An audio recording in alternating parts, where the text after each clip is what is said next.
આજે આપણે જોઈશું પૂર્ણ સંખ્યાઓના ગુણાકાર પર વિભાજનના ગુણધર્મથી સંબંધિત ગેરસમજો।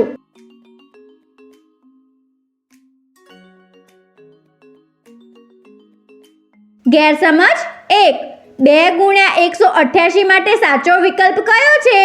વિભાજનનો અર્થ ઘણીવાર અંકોને વિભાજિત કરવાનું સમજી શકાય છે અને વિકલ્પ 1 આ ખોટો જવાબ આપી શકાય છે।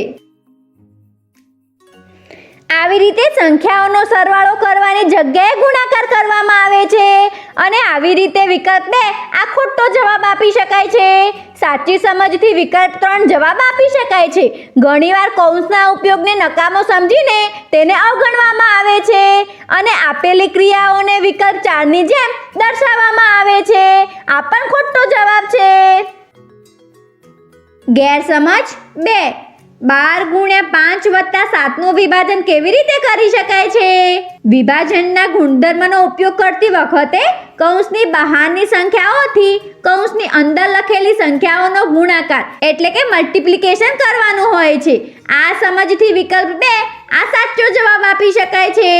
વિભાજનના ગુણધર્મની સમજમાં મૂંઝવણના કારણે ઘણીવાર બહારની સંખ્યાઓનો અંદર લખેલી સંખ્યાઓથી ગુણાકાર કરી દેવામાં આવે છે, જે ખોટું છે।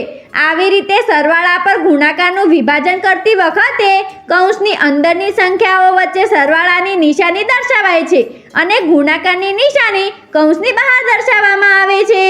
આ પણ ખોટી સમજ છે। ગેરસમજ 3। નીચે લખેલામાંથી કયો વિકલ્પ 102 ગુણ્યા 18 વત્તા 102 ગુણ્યા 32 ના બરાબર છે?